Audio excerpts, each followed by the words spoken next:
Welcome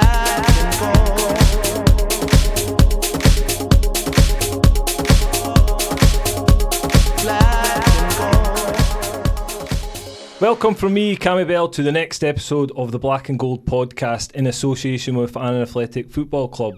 Thanks again for joining us on another journey through our next guest's career and all the features we have for him in this episode. A massive thanks again to our viewers, the fans, and all the questions that you're sending in. It's been great engagement so far, so keep doing that, and we really appreciate the Black and Gold podcast. Just a quick reminder, keep following, sharing us, liking all our stuff, subscribe to our YouTube channel, the Black and Gold podcast. Right, let's get into this episode with no better man beside me, as always, Peter Watson. Pedro, looking forward to this one? Absolutely. Yep. A man that's always been an idol of mine. A man that you'll know very well. And very well. Shared the changing room for and showers. Oh, you always remind the showers, don't you? Aye. No, definitely. It's a man that's always been at Annan Athletic when obviously a lot of the boys were there growing up. So it'd be good to delve into his career and see the bits we don't know. And it's another good one because you'll get quite a few mentions, I would imagine. No. I wouldn't have thought so. I was either on the bench or being away on loan or moved on. No, it'll be good. Really looking forward to this one. Probably one that a player that I watched quite a lot as well. When I was a young kid and followed Annan for many years with my dad, a player I can always remember. Really top player. So. Well, it's true, isn't it? Because obviously a lot of our older listeners or viewers will remember Jardy's not that old, but no. Oh, sorry, you're talking about me. I wasn't sure there. Sorry. We'll cue you in. But it'll be a nice one for them to see what's obviously hear about Jardy. Definitely, as I said before, I think a real legend of the club. So it will be a good one for a lot of fans, young and old. So I'm looking forward to it. Aye, so. It's warm in here, isn't it? I'm just got to wait there a second, Jardy. Oh, look at that! Oh, wow, that's better. Rolling back. That's better. No, feel a bit loose. Oh, she's warm. Amazing. No, we feel at home. No, we feel at home. Can you mind that strip? I can. I've got one at home. Aye. Good. I've got one at home. Lovely. That's where the number 8s went, is it? Because I've got one of mine on. Look. What are you? Oh my God, I can't turn on. It's too tight. Number 9. Number 9, honestly. Don't know who nicked this off, but certainly you weren't number 9. That's for sure. I don't know. It is, isn't it? That's Annan when you long sleeved as well. I like a long sleever. Old school. Aye. Absolutely. Cracker. Belter. Right. No, comfortable. Good Ready? to go. Good to go. Cammy, good to go. Right, let's get into this. I'd like to introduce to our guest to this podcast a local face, ex-Annan Athletic captain, a true Annan legend, currently manager of Locker Thistle in the south of Scotland. Welcome to the Black and Gold podcast, Chris Jardine. And Jardy. Thanks very much, boys. Nice to be here. Jardy, welcome. Did you catch any of our previous podcasts that we've had? I did. I'm not going to kid you on and say that I sat through the whole lot, but brutal watching. No, it wasn't that. It's just as you mentioned with Aero, I'm a busy man. What do you know? Aye. So that's no Snippets. True. That's not true. I watched a wee bit of Willie's, and then was it still going when you woke up? And then I kind of had a good listen, good watch at Aaron's one. Aye, so I enjoyed it. I enjoyed Aaron's one. As I said, I didn't watch too much of Willie's, but looking forward to it. What do you think of it? You obviously first time in the studio. The concept. Do you know? I like it. Do you know? It's kind of bit different. You know, I think a lot of stuff like this is what's the funniest story and stuff like that. And but I like how I like the setup. I like the kind of the idea. It's not just about the guests. You know, you're talking about Annan, you're talking about Scottish football. Aye, no, really good, and I hope it goes well, boys. Thank you.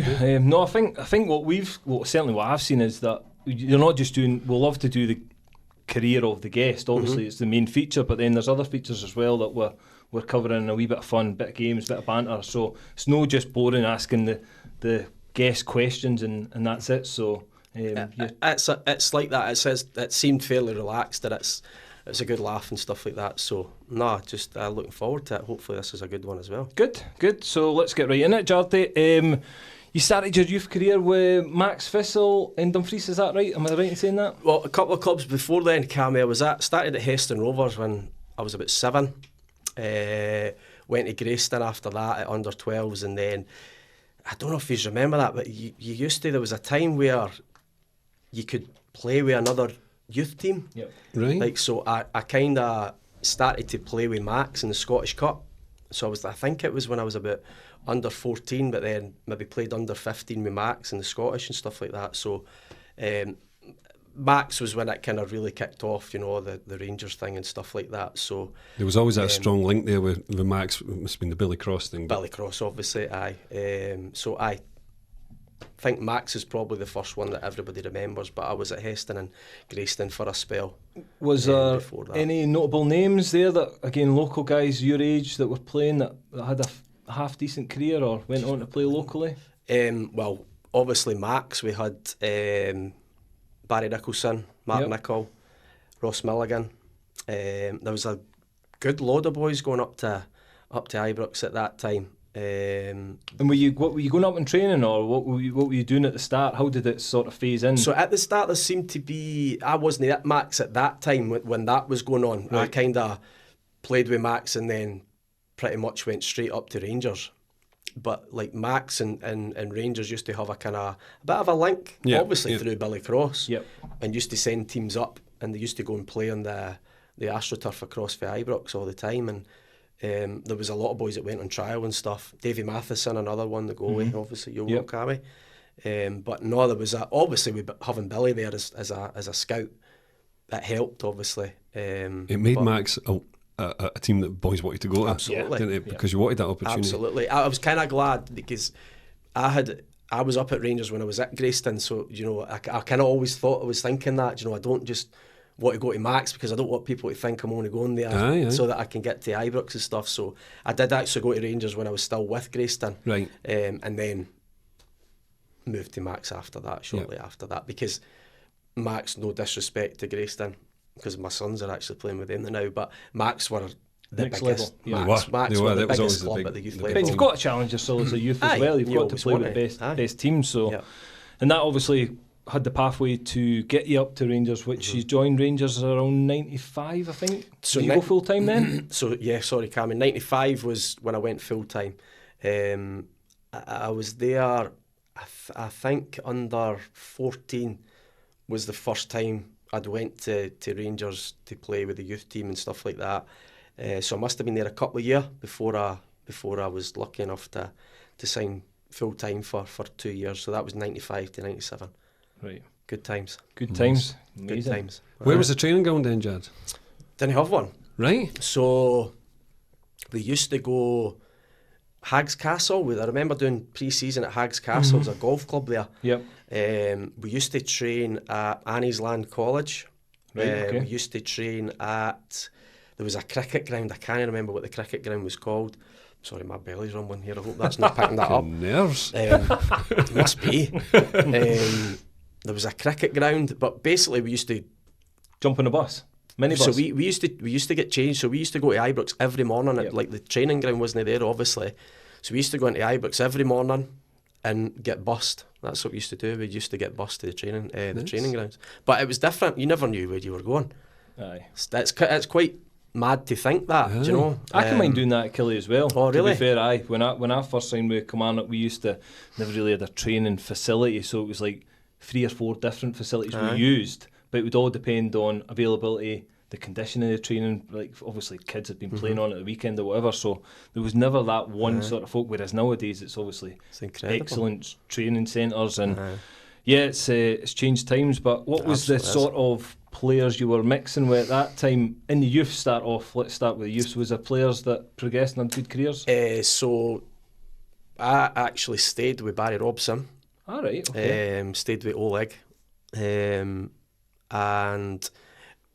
the one that went on to do the best was Barry Ferguson. Obviously, he was a year above me, so it was an apprenticeship. Obviously, 2-year apprenticeship. Barry Ferguson had started the year before me, so he was the second year when I joined. So he was the one that obviously went on to have the best career at the boys that were there.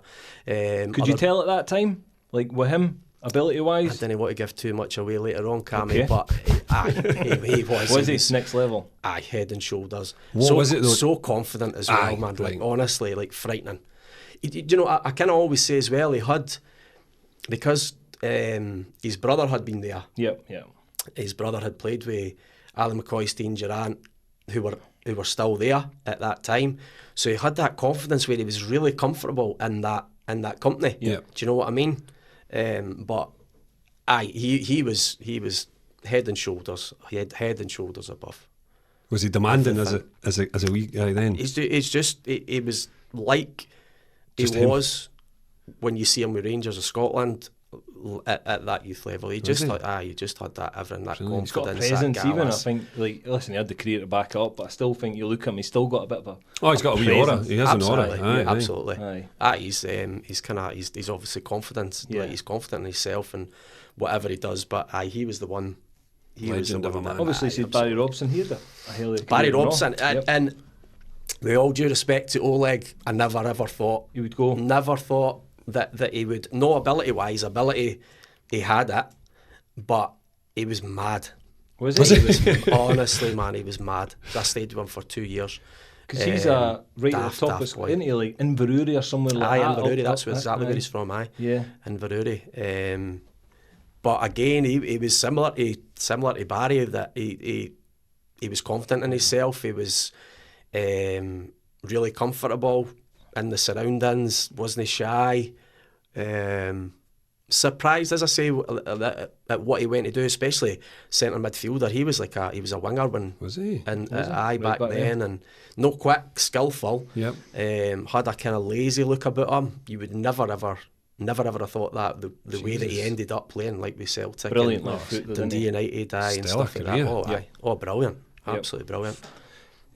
First team players, did you get to mix a lot with the first team again back in that era? Yes, so no, because I was training with him, unfortunately, but I was my second year in particular. I was the first team kit man. You know how when you're an apprentice, you all get jobs. So my job was first year it was reserve kit.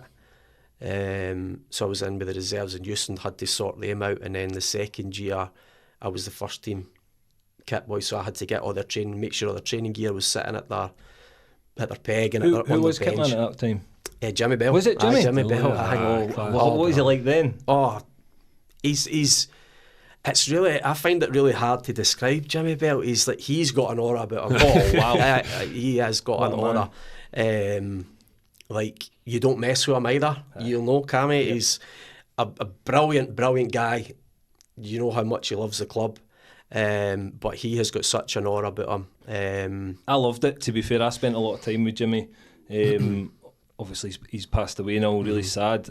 But yeah, as you say, he was so harsh, even on first team players. Oh, he was wow. harsh. But he was Just- Rangers through and through, and he didn't knew the care. standard, didn't he? That was No, what- he didn't miss anybody. And he drove that standard because, again, if you came in looking rough and like you weren't dressed properly, he would let you know about it. He'd let you know this isn't the way to enter the building. Like, you come That's in, right. make sure you're dressed right, you're ready to go, you've got a job to do at this club. That's And what a guy. He was a brilliant guy to be Right. in the club, and I'm pretty sure he'll be sorely missed for forever. Oh, God, absolutely. But aye, But it's like you'll know. Like, remember, like you used to, like you get all the gear, don't you? And you know you're looked after and stuff. But if you maybe needed a new pair of boots or something, you had to go and ask him. I remember just being terrified to ask for a pair of boots. Remember, because it used to be we used to get the World Cups and the Copas.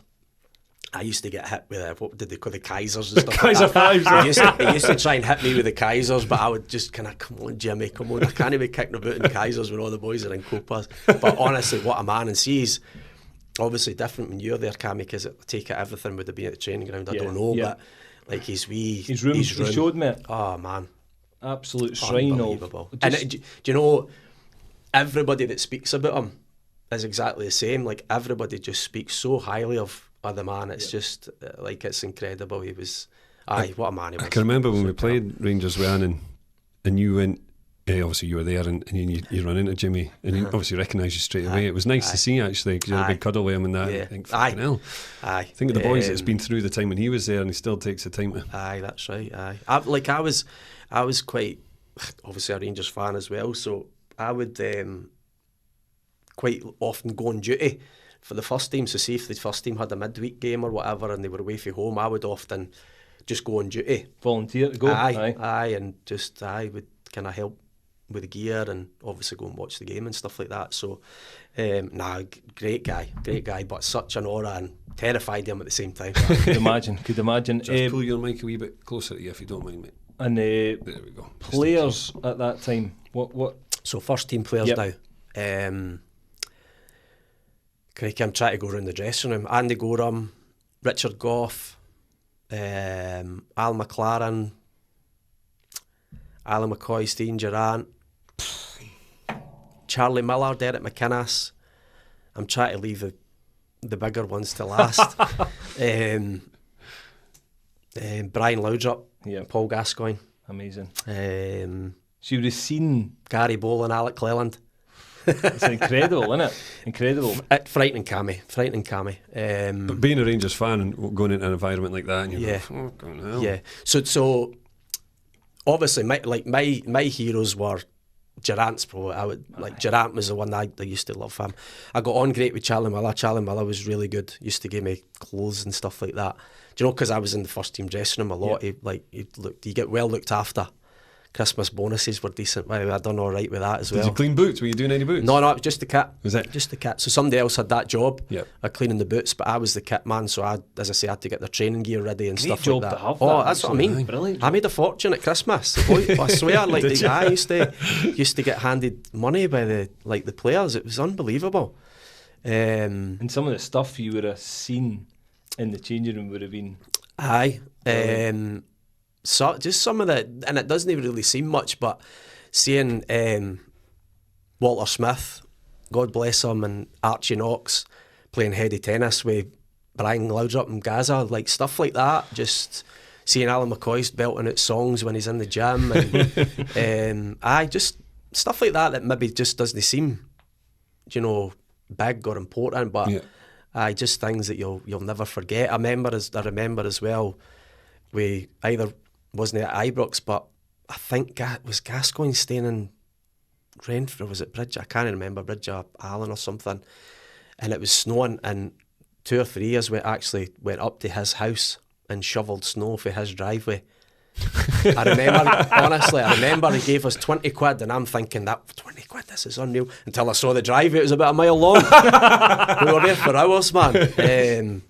But just that squad, that team, obviously the 9 in a row team, just brilliant characters, and they genuinely done. I know they talk about it, how they drank together and won together, but like the days out and stuff, I obviously wasn't part of the days out, but I seen the aftermath the following morning when they used to come in.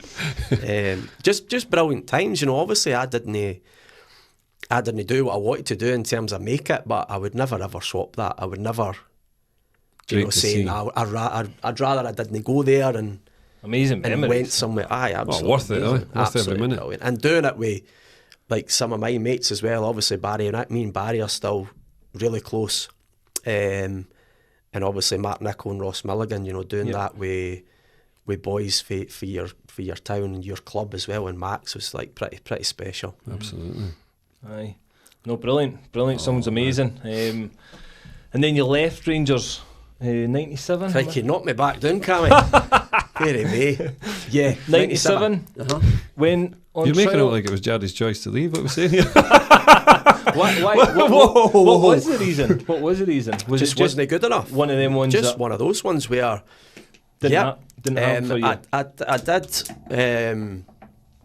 Second season, I picked up injuries that I was never injured when I was a youth player, like when I was playing with the youth clubs in school, and never had any bother, and just seemed to pick up these silly injuries. I remember being in cast. I had like a stress fracture in my shin, and it was really weird. I would get put in cast for like a couple of weeks at a time, and when they train, we would just try and play. And my second year in particular, I did still have a pretty good year in terms of playing. Yeah. But I missed a lot of training. Mm-hmm. And I think, I don't mean for a minute that I think I was good enough and I should have been kept on, but I think that definitely didn't help. Definitely didn't help me. and the fact that I was missing so much training, and they told me that they were obviously worried about that at such a young age. Thankfully, I've not missed too much since then, but it was just a case of not being good enough, Cammy, and it was hard. I remember it. It was really tough to take. Really tough. I remember being in tears, not at Ibrox or no when I was told, but just with my family. Just that rejection. It's tough. I don't know.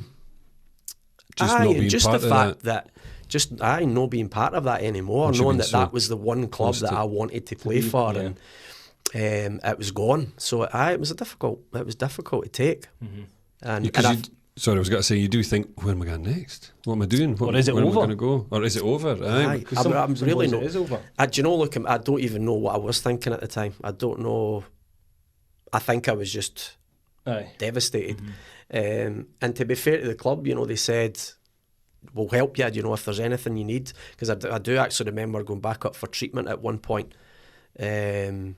But they did say, look, we'll be getting in touch with clubs, and I'm sure you'll get sorted. And I think that's why I did end up at Morton. I went to Morton after that. Morton on trial for a wee bit. It was a bit weird actually. I got offered a contract with Morton. Who was the manager, Jardy? Do you remember Alan McGraw?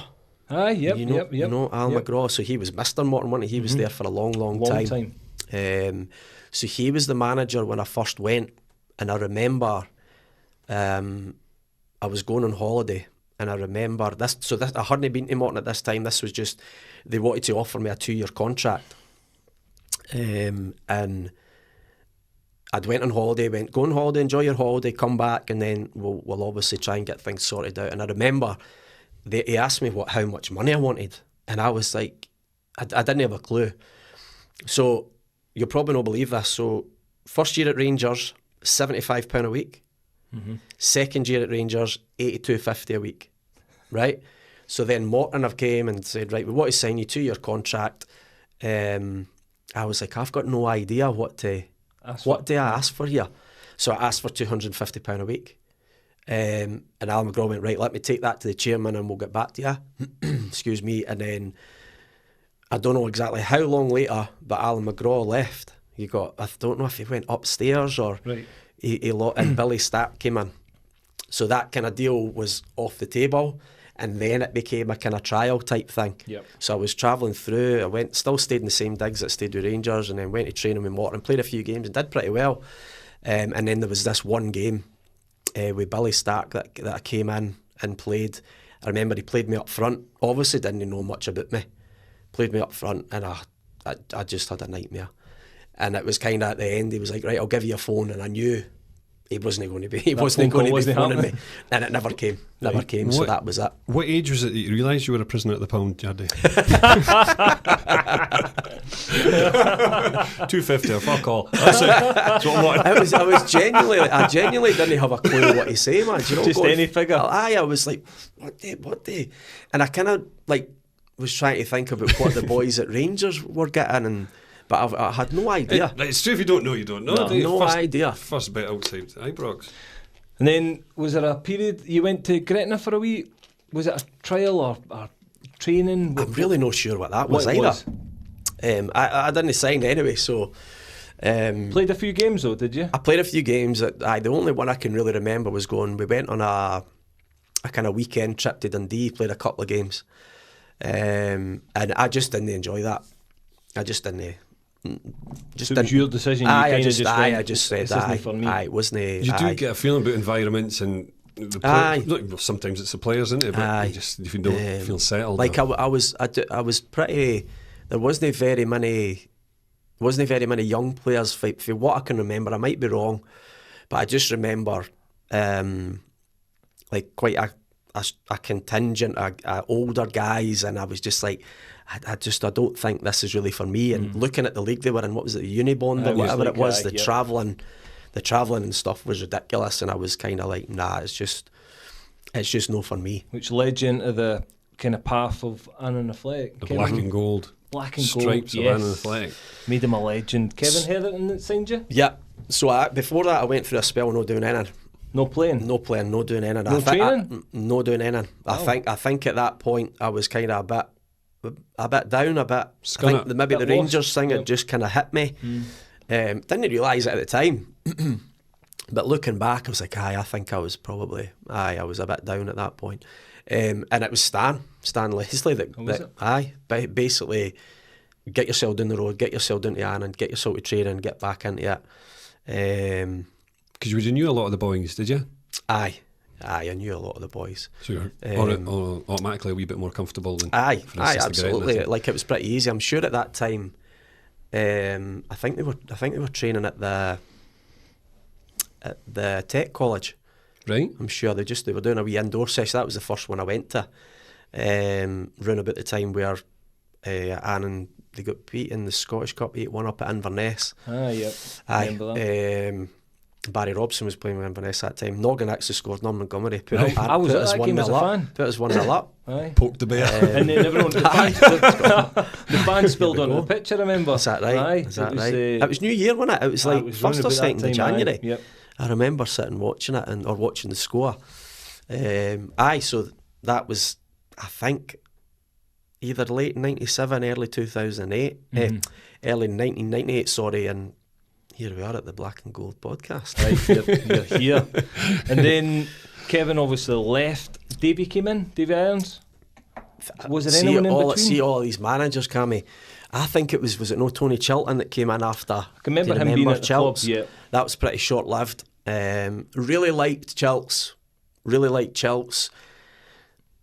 But what he was trying to do just didn't suit the club, and I think it quickly kind of went a bit sour. Yep. And then Davy came in after that. I think Davy did come in after that, because he was in round about 98. So yeah, it must have been really short-lived for Chilts. I think he was lucky if it was 6 months. But as I say, great guy, but just wasn't right. Wasn't right for the club. Did you know Davy when he came in, or? Yes, I knew him. Was it Davy and Barry Graham? Big Barry, big Fabio, big Fabio. Nearly Muirhead, and Woody. And wee Woody, Wee Woody, yeah. So great background team, great squad, great boys, and a really enjoyable time. So that kind of, I think that at that point when Davy came in, that's probably where I felt properly comfortable now, and let's kick on and see. In that season, 98, you won the East of Scotland League and Cup double, which was, I think, first for Annan ever. And again, firstly, we'll touch on the League Cup in January. Can you remember the game against Coldstream? 2-1 you won? Away at Coldstream. Oh, well, I think it was neutral ground. Was it Gala? I'm sure it was at Gala. I think I got injured in that game early doors. You definitely started. I've got a starting lineup for you, right? So the starting lineup was Potter, Jimmy Hannay, Little, Laurie, Leslie, McGuffey, Elliott, Jardine, Nichol, Docherty and McMenamin. Subs were Davy Irons, Sloan, Smith, Finletter and Marcus Thompson. I'm pretty sure I got injured early. I think I got booted in the calf early and couldn't shake it off. And I'm sure Jimmy Hannay broke his leg that day. God bless him as well. Yep. I remember it though. I remember it really good. I can't remember how the scoring went, but Tomo score. According to this, Paul Laurie and Ryan McGuffey was two scorers. There you go. That's right enough now.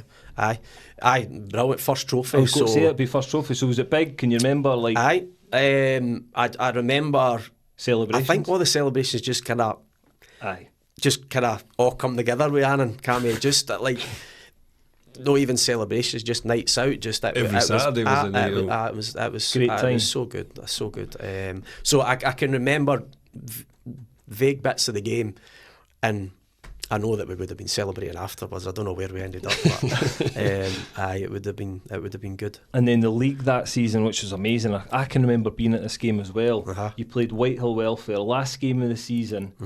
Yous were top of the league, Whitehill were second. Yous just needed the draw to win the league. Whitehill beat you, they win the league. Incredible occasion. It ended up 1-1. Colin McMenamin scored and then he equalised on the 89th minute, and Yous went on to win the league. Yep.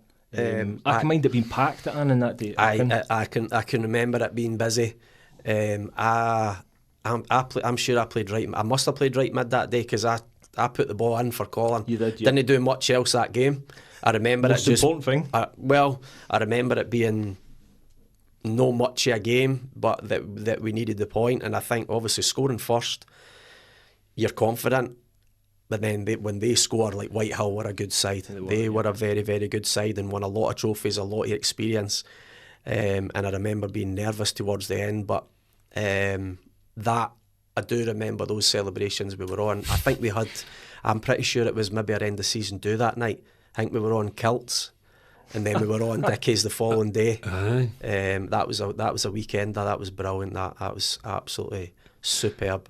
Can I just want to touch on something. See, when that era there, when Davy Arms was the manager, I can mind we used to, I think it must have been pre-season, well it definitely was pre-season, the young boys, like myself, Ross Goodwin, we used to come in for, was it under 14s or something, and we'd join them for the pre-season for the running and stuff like that, so we'd never really take part, but we were always kind of running at the back with it. And I can mind seeing Jardy, I've never told him this, but I can mind seeing Jardy ping a ball, and it's the first time I've seen a player ping a ball like that in my life. You've seen me kick a ball last year, and fucking curly toe.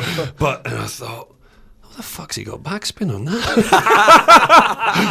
But like, do you know when you're like, fucking hell, is that how you kick it? But is that the standard? Aye, yep. Is that right? And you're like, because I think that was the pre-season. I think that's when Colin and Ryan McGuffey took off to Newcastle. That period, yep. And me and Goody we just go up for some extra run. It was only me and Goody, I think, that went. And I thought, oh my God, I'll never kick a ball like that. It turns out I couldn't. Oh, amazing. Oh, that's unreal. That. Do you know what? That like I used to. I think I touched on Ian Gerrard, how I was a big fan of his. And I remember watching him when I was at Rangers. He used to be unreal at half, like he would throw the ball up in the air and just do half volleys. And I remember watching him pretty much probably like, I kind of open mouth like you were looking at me that day. But no, seriously, like I was looking at him going, how on it, look at that. Like every half volleys, man, just bang, bang, bang, superb. Superb. So I can only imagine how I felt. I feel it. Brilliant. That's good. It's good to hear that though. Again, you can remember that. But again, that is just the thing I can always remember is, and this is not just then. If there was a standard, we'll go through the managers later on, but without blowing smoke up Jardy's ass too much, but it's true. He was one of the ones that drove the standard because he'd been there, done that, and he'd seen it at the highest level. And obviously I'd never seen it. Boys around me had never seen it. So even like Sean and stuff. So if we were coming in the South League and stuff like that, making appearances in the South League and training with the first team and stuff to make up numbers, it was a real culture shock to have coming from school football or under 15s or 14s, it would have been at the time, 14s and 16s, thinking, this is physical, it's fast, and you maybe think about it now, maybe not being a great standard, but it was a decent standard, that East Scotland League, wasn't it? When you think about some of the players that were there, like I'm just talking about Annan. Yeah, exactly. Do you know, you like thinking about, obviously Hector was at Rangers. You've got, how many of the boys were at Queen's? Yeah. Do you know that had played? Loads of them. Do you know, so it was a very, very good standard. I've had discussions with people.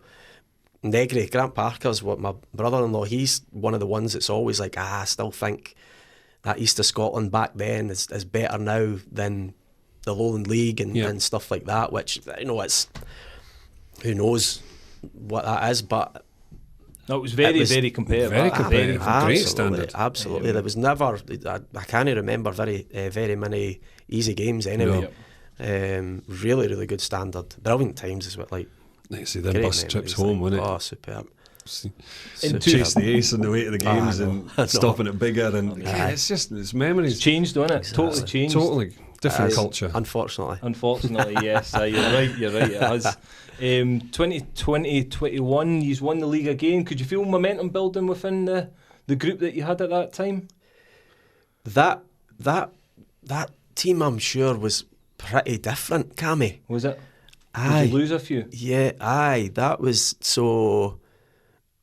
Unless I've won more leagues than I thought. We only won 2, didn't we? I think we only won 2. So was that? So we would have had started to.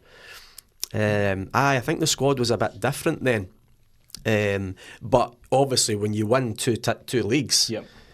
you think that you're just going to keep going. You're going to go on.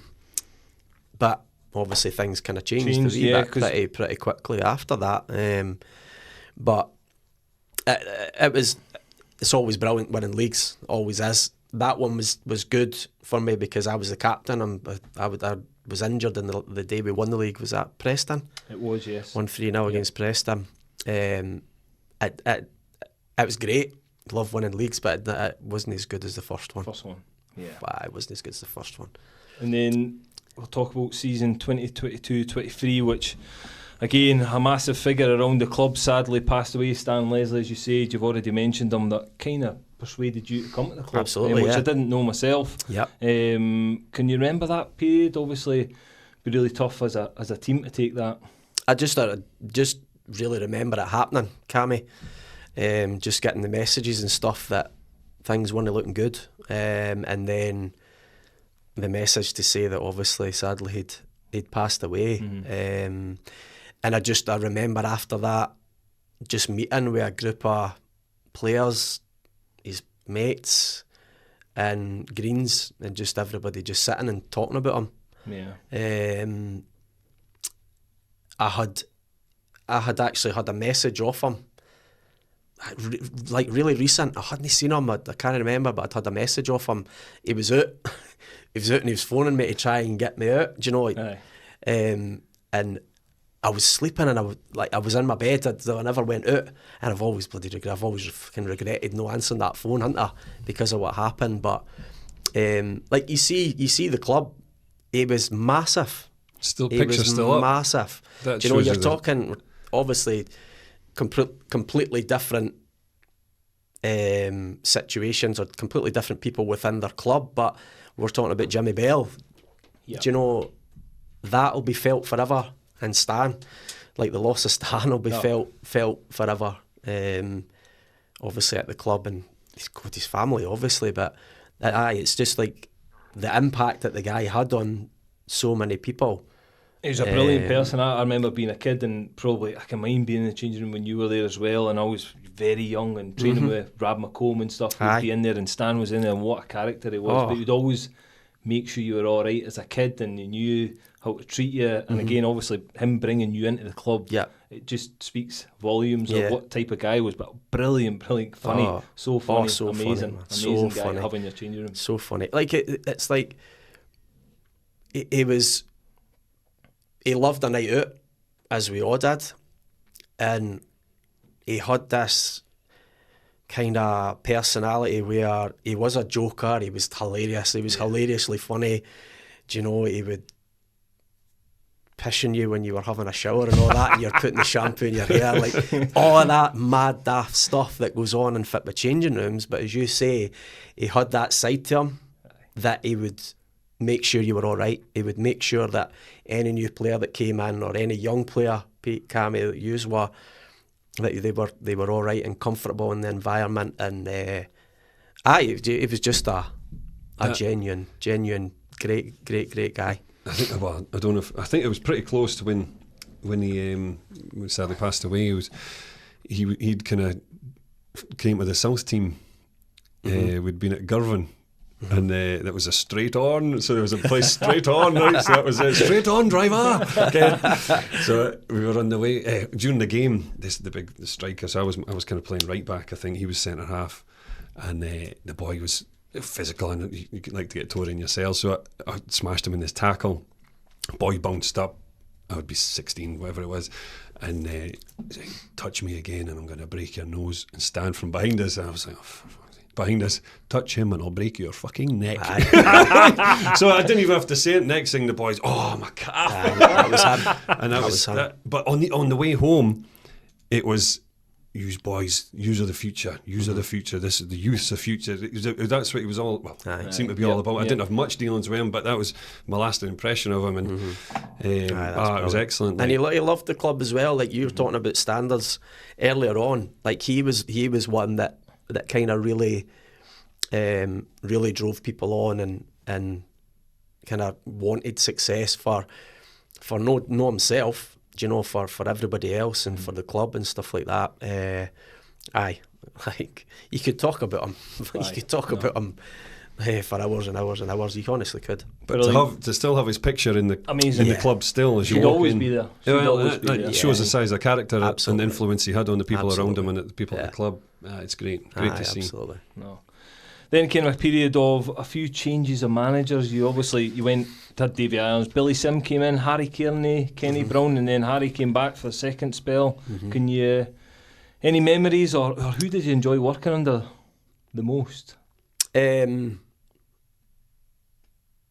mean, out of the ones that you've mentioned, Cammy, Harry, like loved Harry. Loved Harry as a man and as a manager, even though I fell out with him a couple of times. He transferred, listed me twice, I think. Still lasted longer than him though. So Billy was pretty short-lived, I'm sure. And I was a bit disappointed. In fact, no, he lasted a season, I'm sure. Maybe a bit more, didn't he? He did. At least. I was really pleased when Billy came in. I remember, did he replace Davy? Davy, And there was always kind of murmurings, and I'm sure Billy, no disrespect to Threave when he was at Threave, I'm sure Billy had ambitions to manage Annan. I think he maybe had it for Threave, but I'm 100% sure that was what he wanted. That was the job that he wanted. And I was disappointed when Billy left because I was kind of an advocate for him. I was wanting him in and stuff like that, and I liked working under him. He gave me confidence and, you know, told me I was the best player on the park and stuff like that, and made me believe that before I went on. And so really enjoyed working under Billy. Great guy as well. Great guy. Another one that loves a night out. Kenny Brown. Jeez. How's things? He is really liked Kenny. Really liked him as a man. He was a bit old school. I remember the first game he had. Were you there, Pete? Away to Lothian. Aye. And he got us down early. On Galabank. Got us onto Galabank and did some shadowing. Was it? Like before we got on the bus on the grass pitch. Before we went up to Lothian for his first game, he got us down early, and we were working on shape on the pitch. What, just walking through it, or? I think so. We never got changed or anything. I think we were there, and was that days we wore shirt and tie as well. So, I've done that. To be fair, Coisty used to make us do that. Ibrox. Here he started his name dropping.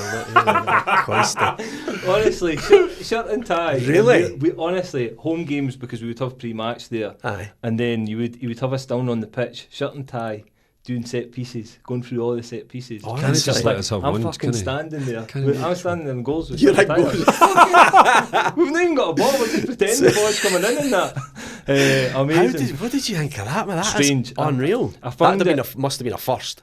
It was again not a shadowing, but maybe in the shirt and tie. Was it just him wanting to visualise? Keeping a clean sheet, Definitely Ibrox. Fucking beat 1-0 and shit. For fuck's sake, Cammy. There's no boss. I thought it was strange, but again, was it just to visualise it? I don't know. It was you do what the manager tells you, don't you? So we're pretty sure you guys would find it very strange. It was weird, wasn't it? Aye, it was. Did you win? We did. Did we? Yes, we did. We won 3. I think it was 3-1. Thankfully, wasn't he one of these fucking managers that just stick by them? Do the same every week. Do you know what? I remember one of his last games, and it was a South Cup competition. Don't know if you remember. I left because I left at the Christmas and went to Derby because I wasn't getting. Did you? Mm-hmm. Right. Okay. I didn't think you'd left as early as that. I think it was halfway through. Did you? Yeah, and it was half a season with Derby. There was a cup competition. It was a South Cup, and he played the first team in this South Cup, and we played somebody. Was it Cretan or somebody from that area? I can't remember exactly who it was. And we won the cup final, as we should have done. Yep. And I remember him celebrating, like, kind of overly. Do you know, like, that's maybe a bad thing to say because you should be winning that cup, so you shouldn't be But he was going buzzing mental. for it. He was absolutely buzzing for it. This was the South Cup. This was and the South Cup. First team in it. He's put the first team in it, and do you know, I remember them like really, really. This is brilliant, Jardy. This is a start. And I'm kind of going, I admire him for doing that, because you should celebrate. As a manager, manager, you should celebrate a cup, 100%. but I don't think it went down very well, because What, with the club? Well, I just kind of got that feeling like it was kind of like, what, you should be winning that, Kenny. This is no what. This is no what you're here for. This is, and to be honest, I don't know why he left in the end. I'm not sure. But Kenny was a bit old school, great guy, and I love bumping into him. I've bumped into him a few times. He's refereed. He's done at least one game that I've played in, and he was brilliant. Was he? Brilliant. You know what referee? I don't mind referees. It's a difficult job, and you're going to get mistakes. But Kenny's the type of guy that he'll just tell you fuck off. Or, he'll just have a laugh with you and stuff. I got that wrong, Jardy. I'm sorry, but what about you giving that ball away? Do you know? Like I love that with referees when they can just talk to you. But Kenny brought Peds. Peds. Kev. Yep. Kev died as well, didn't he? Kev's passed away as well, yep. Wee Peds. He had a bit of longevity though, didn't he? Wee Peds lasted. He's done. He was here for quite a few years. Great wee cat. Again, they were great characters. I really like even Kev Robson. Yeah. Great guys as well. And Jardy.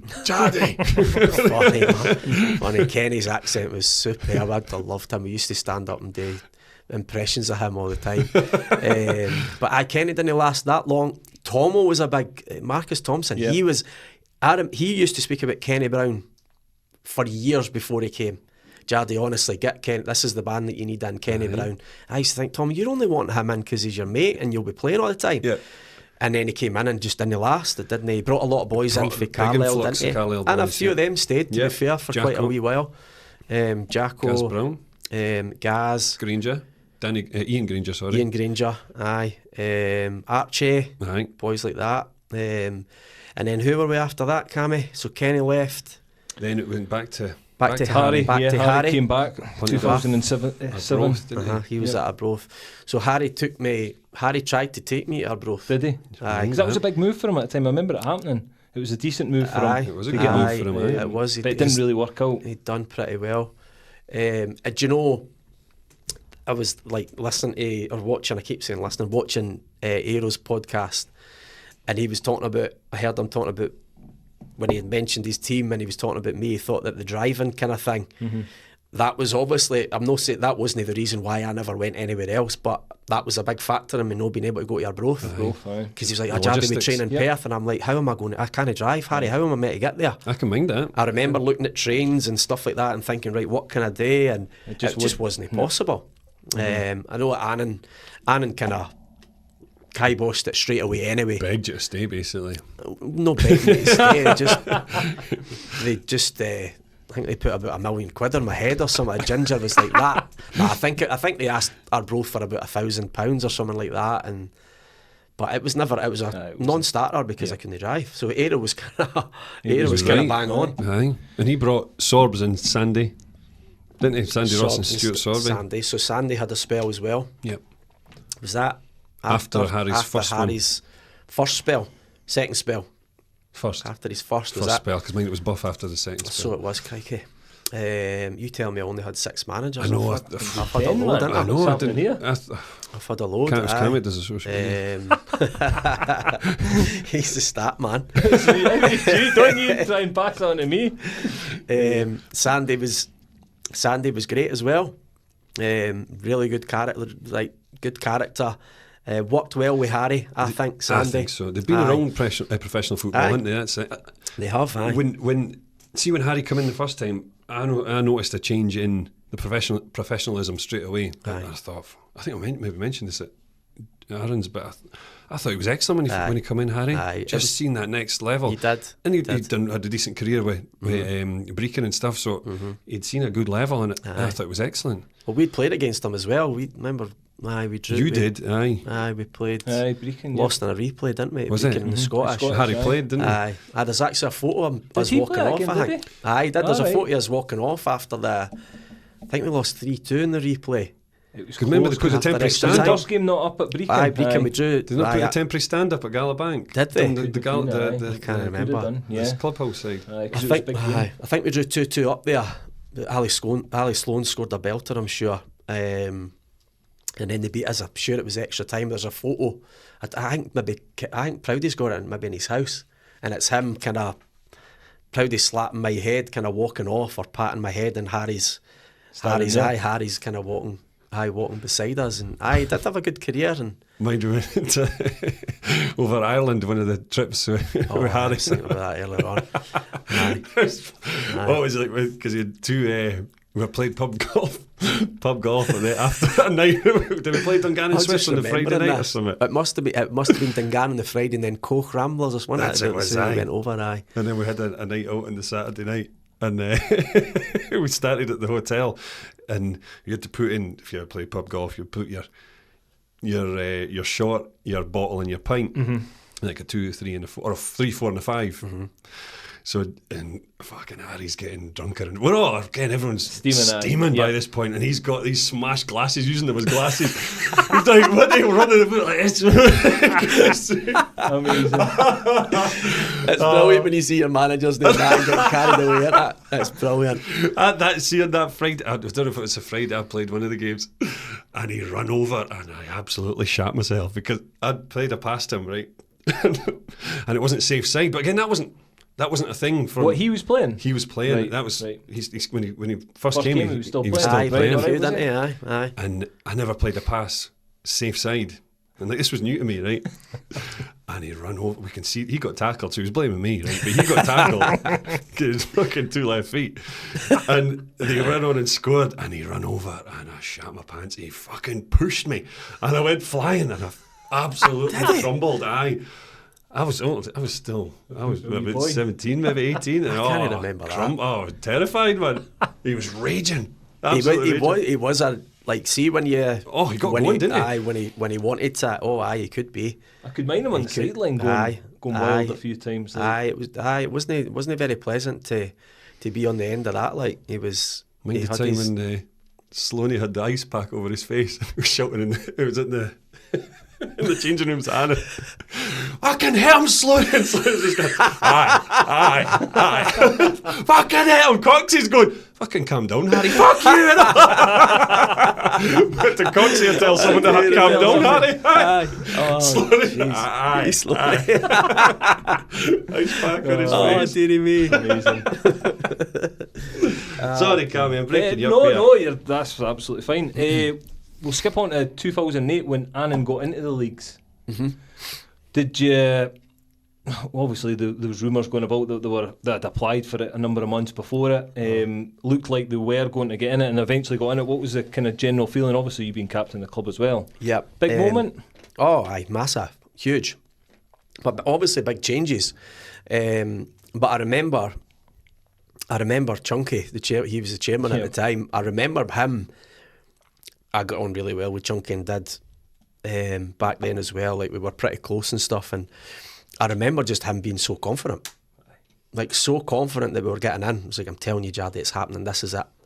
We're in. I'm telling you. And this is not him hearing anything for anybody. This is just him being confident and thinking like this, knowing this is our time. This is happening. They're not getting in for this reason. They're not getting in for that. We've got this. We've got that. And I just remember it coming through and just going, this is unbelievable. Amazing. But thinking, but what's going to happen? We've got a squad here prepared for the East of Scotland, and we're now going up into the league and coming up against these obviously professional teams and entering cups where we could be. Well, obviously, you know what happened later on anyway. Like, you know, it was just unbelievable, but it felt really rushed. Like, for the start of the season, it just was like, let's get a team together. It felt like that, but obviously we had a brilliant start. Aye, no, got a touch on the start. He's won 4-1 against Cowdenbeath, first game. Yep. Jack scored 2, Archibald and Johnston were the goal scorers that day. You obviously captained the side. Proud moment, it would be a massive moment. Aye, absolutely. In Annan's history. It was, and there was obviously a lot of media attention on the club at that point. I actually remember I had to go at Bill Leckie that day, we had, so obviously away to Cowdenbeath, there was an issue with the travel. We were late to the game. Right. We were late, which was a bad start for us. I'm thinking, fucking, here we go. Look at them, just in the league, and they're late. Scotland boys turning up. Need to put the kick-off back, and I remember Bill Leckie being there because I'd read an article of Bill Leckie, and he had said he didn't want Annan in. Right. And we won 4-1, and I shouted at him after the game. I was like, "Hey, Leckie, you didn't even fucking want us in, did you?" No. So I had a go at Bill Leckie after the game about that. But what a start! It was took us a wee while to get going, and kind of it was a bit like, "Woof, this is." Did you see the difference in standard? Aye, absolutely. I always felt that you just didn't get that as much time on the ball. That's what I felt. I struggled to get to grips with it for a while. It took me a wee while to get to grips with it. I wasn't playing well and stuff like that, and ended up getting out of the team and had to get back in. But it took me a wee while to adjust. Actually, to be fair, definitely a higher standard. Definitely. But you finished 7th that first season. Aye, we did okay. Aye. A decent return for, as you say, being rushed and everything going on. Aye, I'm sure we had a pretty decent start. We didn't lose. Caught a lot of teams off guard, I think, didn't we? We didn't. Jacko was flying. Oh, Jacko was a good player, wasn't he? Scored goals for 15 fun. goals or something like that. Something like that. Like, incredible. He just used to score goals. But we did really well. Obviously, the ambition that season would have been, let's just don't finish bottom. Hang in there. Let's just hang in, and as it moves on, we'll get players in. And we touched on it with Aaron, but it was a very local team as well. I heard that as well. Yep. Aye, it was. Everybody was within however many miles of each other. Like, obviously we had a few of the Carlisle boys that had been there already. Yep. I can't even remember. Have you got the team for that day? I've not got a team for that day. I've not done that much research, Jardy. Come on. No, but what was the game that we talked about? Was it the Albion Rovers game? I think that was the game we were. I thought that was the year. Aye, so Albion Rovers is later on. That was later. Aye. That was later on. But so there, you mentioned it before there. Jacko, Archie, Darren Johnson, Archie, and Big Daz, Big Zev. Aye. He was I think Summergill was in goals. I remember Summergill. Aye. I'm trying to even think about yourself. Gary Brown would have been right back. Aye. Wasn't Kev Nielsen in then? Jing? No, that was earlier. I don't think Kev was there at that point. Pud? No, surely no. Did Big Pud play? No. I need to look up that. No, aye. But it was, again, we've spoke about the benefits from having a local team and just that togetherness. It's hard to get these days, especially when we're Annan at the moment, obviously League One. It's difficult to get local lads. Do you feel that, or? It's certainly the best. It's certainly better for the squad and better for, like, from my experience, if everybody's local and are able to socialise. Necessarily, I don't mean necessarily going out to the pub or anything like that, but just being together a bit more. Whether it's just staying after training for a bit, whatever that is. I just think nowadays there's just such change. There's always change every season. You know, how often do you see? I don't know. You'll maybe tell me I'm wrong. How often do players sign 2-3 year contracts at this level? It's not that often. You know, like it's yearly deals, isn't it? And so it must be difficult. Well, I know it's difficult because I've been here through part of that towards the latter stages of my career down here. That, you know, there wasn't that many boys staying after games and things, and it's so important. And they're the best memories I've got. Do you know, when you're essentially playing with your mates? And being successful as well definitely helps. Harry left the club in 2012. Jim Chapman took over. Enjoy working under Jim? Love Chappie. Yep, love Chappie. And we Joycey. Good guys, good brilliant coaches. Football guys, brilliant. Like Joycey, you knew. Brilliant. Obviously, Jim had his way, but Joycey knew exactly where you stood with him. And that was the thing, he wouldn't miss you when you're about Jimmy. Just old school. That was Joycey. You know, you could have a flare-up way, he would chuck bottles about, he would tell you exactly what he thought. 2 minutes later when you come out, it's no personal, it's just, you could talk about something completely different. 100%. Which you didn't mind it. Aye. I don't know, did you play under him? Albion At Albion as Jim, well? Aye, yeah. Aye. Yep. Aye, I really liked him. as you say, different to Harry, different to other managers, but he was quite thorough. I thought Chappie was. He would do a lot of positional stuff, like a lot of patterns of play, and I remember doing like just shape, going through that shape, going through patterns of play and where you should be, and I really liked Chappie. Good. And we had good success under him and all, man. Aye, bad start though. Didn't we? I never realised, like, when you read that about, do you know, the anniversary of that game and stuff like that, and you're like, you see the reports about how many games we had lost since he came in. Like, I always forget that. Like, I always forget that he had a pretty difficult start. Because that was the year Rangers obviously dropped down. Yeah. And Harry was in charge for the first one. Or what I say, the home one. Yeah, we drew... Was he? We drew... Harry left 0-0. in December 2012. So Rangers dropped in... That May or June. Don't know. It was. Was it? Pretty sure it was. I think you're right. Because then Buff took... and Harry was at the away one on the Tuesday night. I'm pretty sure the midweek one, Harry was there. That's right. And then, that was the first. Was that not the first one? No, that was the first one at Annan. We drew 0-0. So he was there for two. Yes, I'm pretty sure. Then Buff took charge of the ESPN one, the New Year one. Aye, that was the second home one. Aye. And then Jim Chapman. That was in the telly. That one. Yeah. That's right. Aye. And then Chappie took the one with the glory. He took the glory. Won. I'm just about to speak about that. 2-1 win at Ibrox. Aye. Amazing. Best day of your career? Probably best and worst. Best in terms of, like, you're beating Rangers at Ibrox, dearie me. But as a fan, I'm going, how? We should not be on the same pitch. What the fuck is going on here? But, like, we were so... Do you know the thing I always say to people about that day? I'm actually getting goosebumps thinking about it. Is we deserved it. Like, we absolutely deserved it. Like, it wasn't... We never got battered. It wasn't like shoot it in. We controlled a lot of that game. We just... I don't know where it came from, but, well, obviously I know that we're a good side on our day, but to go and perform like that at Ibrox, and as I say, it was a comfortable 2-1 win, and I'll not hear any different for anybody else. They had a bit of a late rally once they scored and stuff like that. That's at Ibrox. That's incredible. It's at Ibrox. Saturday, full house. It was brilliant, and we had a night out that night as well. We all stayed up in Glasgow. Amazing. But like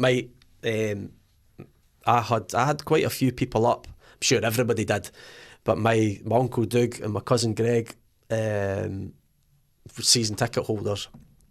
So they were in the... Where were they? They were in the Rangers end. Where were they? They were in... Was my mate Daz there as well? I'm sure I gave him a wave. Can't remember what stand they were in, but they left at half time. Right. They left at half time.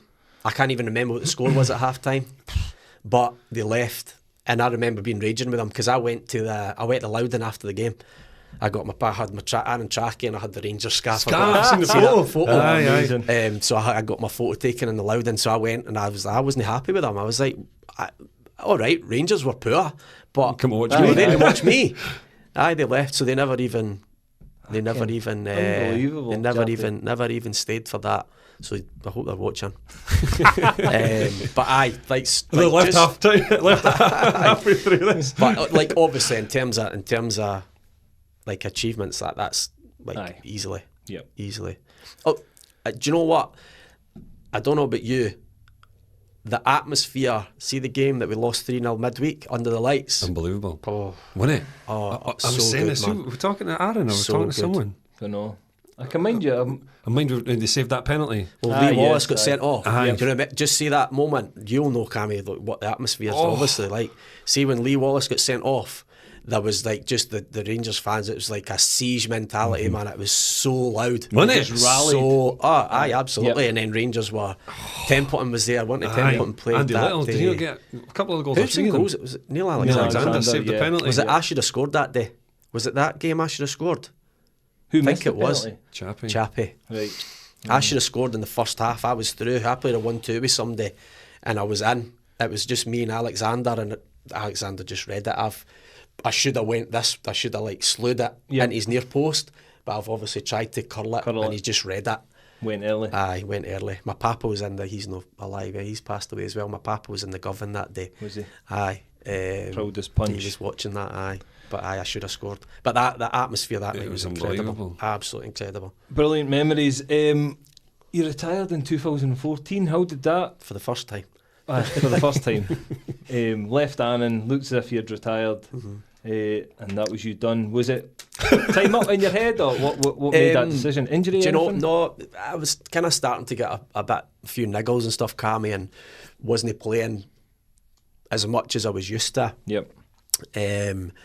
But the main reason was that my wife now, Kirsten, was pregnant, so we were due having Baxter in that July, so just kind of pre-season time, and I was just like, I don't want to be travelling to Peterhead and Elgin on a Saturday at 6 a.m, and no back to midnight when I've got a newborn baby at home. So that was kind of that's what it was. Aye, that's basically what it was. Nothing to do really with football or feeling I can't play anymore. A family decision really that made it was mine. Like, there was no pressure for Kirsten, no pressure whatsoever. It was 100% my decision, because it was me that brought it up. Said I think I'm going to give it up. But you got your testimonial before that as well, Anna, which would be a special moment for you and your family as well. Because not that many. You've obviously had yours as well, Pete. So you guys, 4 of us. I was going to say there won't be many at all. So special times. It was great. That's brilliant. It's a great touch by the club. Obviously, we had a burn supper. It wasn't we didn't go all out or anything like that. But the main thing was that we had just an Annan day, like an Annan, all ex-teammates and stuff came down, and had a game there, and then obviously a day stroke night out after it, which was just like the good old days, as we say. Really nice touch by the club. Nice to be recognised for it. It is, as you say, Pete. There's only been four, Sloaney and Swingle, the other two. It doesn't happen often, does it? In football, certainly not nowadays. No. So it's that was obviously a proud. You proud popped your moment, boots back on in 2017 for Locker, just desperate to play again. I got so Baxter was 2 at that time, so he was kind of. We couldn't leave him in the house on his own or anything, but you could kind of take your eyes off him now and again and relax for a bit. So I kind of thought, I've got a wee itch to do something. And big Nicky White had just always said, listen, if you ever fancy getting back involved, then get yourself into Locker. He was managing at the time. He says you can play, obviously, and you can give me a hand with things if you want. And I did. I remember I got a shout for Abbey. My stomach's going mental here. I remember I got a shout for Abbey Vale, and they had asked me to go. I'd played a couple of trialist games with Locker when Drugsy was a manager, actually, before Nicky went in. And enjoyed it just to help him out. And then I'd always said to Nicky, if I come back, I'll come play with Locker, and I did. So I thought, I've said to Nicky that I'll do it, and I went and played with Locker, but loved it. We had a really good side. Sure, we were sitting top of the league to start with, and then things just started to go wrong. We lost a really good player, Connor Casey. I don't know if you know him. Got sent off and got about a 7-game ban, and then no long after that I broke my ankle. And that was me. That was it. That was me. My second son, Mackay, he was only 2 weeks old at the time. So was it boots hung up again? That was it.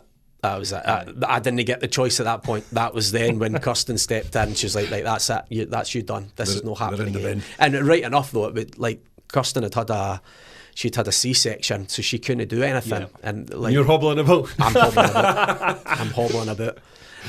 So that was it. That was it. Knocked in the head. You then must have got the itch to get back involved though, because you went as assistant firstly to Richie Maxwell, and then you took over as manager at Dalbeattie and took the big man, Pedro. I enjoyed that. As your assistant. How long did that last? How long were you there with Richie? It was only. I was there. Was it 18 months? Maybe I was there. But then you came in. It must have been the March time. Yeah, but I'm sure it wasn't much longer. After when Richie went to the ambulance, didn't he? 2-3 months, just came in, won a trophy, and then that's it. Thanks very much. See you later. That was it. Kept him in the lower league. Exactly. Kept him in the lower league. I think we were pretty. Well, I think we were pretty safe anyway when we took it over. But difficult job. Like Richie was great. Richie was really, really good at his job. I stepped in when Richie kind of wanted me to. I let him get on with things and didn't do too much. But really enjoyed that. Great club. Great people behind the scenes. Really good boys people. and all we had. Good squad. Really good squad. And that it did, obviously, because that was your first taste at kind of management, wasn't it? So. I'd done like coached like kind of kids and stuff through my job, through an old job and stuff like that. But I'd never really had an itch for it for that side of things, Cammy, to be honest. But as soon as Richie had asked me, I was like, spoke to Kirsten and stuff, and she was like, on you go, just go and see what you think, and enjoyed it. We did all right, beat Rangers and stuff like that. It was a COVID season though, wasn't it? I'm sure we were there. I was there during the COVID, so that's when things we were talking about travelling to games with all your team. That was the time you're going in your own car, and it wasn't great. But you were still playing football. I remember one game we played in one of the cups. We actually got changed in one of the stands. We played a junior team, and we literally stayed a terrace, and it wasn't even a stand like the boys. We didn't even have a room. It was literally getting changed in the stand. So that was the start of it, kind of, all that socialising things. Because I remember after that, when we got back to normal, the boys didn't socialise anymore. You never took a bus. It was just cars, and everybody's going their separate ways. And changed it. Aye, which was a shame. But now you find yourself gaffer at Locker Thistle. Aye. Enjoying it? How's the season going? Love it. Again, that was a wee bit kind of awkward because Locker had got in touch with me when I was still at Dalbeattie. Right. Was very open, like honest with Dalbeattie. They'd got in touch with Dalbeattie and stuff because Locker always do things the right way. But so like Dalbeattie knew I was going, and the kind of players kind of knew I was going. Which made it hard at Dalbeattie because like we couldn't sign any players because we weren't going to be there. Yep. Players weren't willing to commit until they saw who was coming in. But Locker was just perfect, literally at the end of my street. My boys at the time were playing with Locker Youth, so ideal. Really enjoy it. Season's going all right so far. Had a decent season last year. Won one trophy the first year, 3 last year, and we're in the first final this season, so really enjoying it. Great bunch of boys, committee are great. It's on my doorstep, decent setup. Really happy, really happy, and the boys come round and just play at the side of the pitch, and great. My wife bakes. It's great to see, innit? Love that. Good. Love that. That sounds really kind of probably cheesy and stuff like that. No, not but at all. It's nice. It's really nice and important to me that was able to happen. Like especially in the summer, it's great because we're all there. Do you know what I mean? Yeah. I really enjoy just it. fits. Good. Really enjoy it. It's nice. Any ambitions to go any further in management?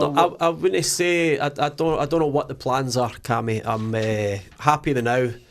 We'll see what happens this season before. I'm certainly not looking to go anywhere else. Yep. It would be a bit unfair of me to say that I want to go somewhere else because I'm very happy. That's not something that's in my thoughts at all. I think we'll wait and see. Got a great bunch of boys. The players are great. As I say, the people that are working at the club are great as well. Enjoying your football. I enjoy it. Love it. Good. Love it. All the best for the rest of the season, Jardy. Good chat. Enjoy, Peter. Great. No, it is. It's excellent. I love looking back at stuff like that, especially when boys were in last week as well. It's good memories, isn't it? Oh, it's great. Because there's some things you forget about, or players you forget about. And it comes back to you just as you. Yeah. It is. It's nice to see. It's nice to hear. Good. It really is. Over to you then, Jardy. Best 11 aye. From our guest. So his best career 11. Any players you've played with? You can just take us through that, your formation and players you've got in it. I'm allowed to say it, so I've went for 4-4-2. Old school. Love it. Yeah, so really difficult. Like there's probably I'll probably think about this tomorrow and go, I could have had him. But you play with so many good players, and but what I've done is the majority of the team, I could have went players that are better players in terms of I've been at Rangers. Yep. You know, so there was clearly, but yep. I've kind of went with players that I've played with on a regular basis. So this is not just somebody I've played with for one game or whatever that might have been decent. And obviously it's got a big Annan presence, obviously. Yes. So in goals I've went Graham Potter. Yep. God bless him as well. Another one that's no longer fantastic here. Goalkeeper. Great goalie. Dougie Calder was kind of high up there as well. But Potsy was different class. I can mind when he Potsy came was from different Hamilton class. And he was like next. I think he was one of the first goalies I watched at Annan and thought he's like next level. And obviously I wanted to be a goalie, and it was just like he was so good.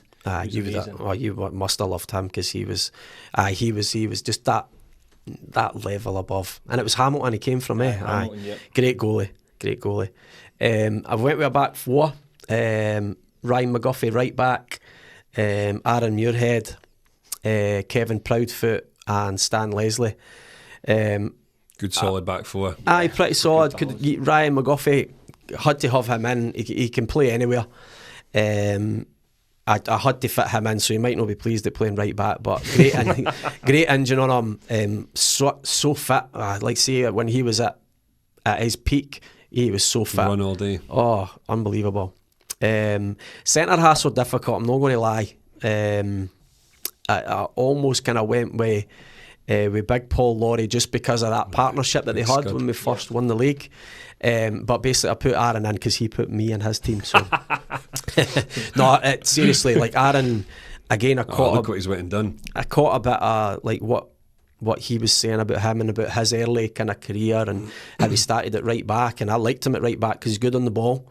But I've put him in at centre half because basically that's where he's made his career, isn't he? Since he moved, and he's done all right for himself. He's Absolutely. done all right. Aggressive. Touched on that. Not shy. Jesus. And he's good. He's good. He can play. Big Proudy, one of my good big mates as well. Balancing the left hand side. Proudy was a bit of more of a cultured centre half. And a decent pairing, I think, at centre half. And Stan. I don't think I would name a team without Stan in it.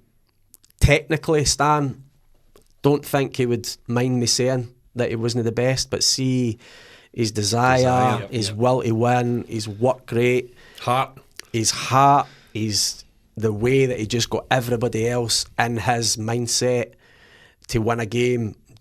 That I would never have anybody else at left back. Middle of the park, midfield four.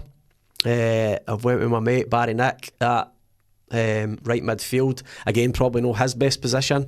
Barry's obviously one of my best mates and grew up with him, played with him at Max, at Rangers. He obviously went on to have a good career.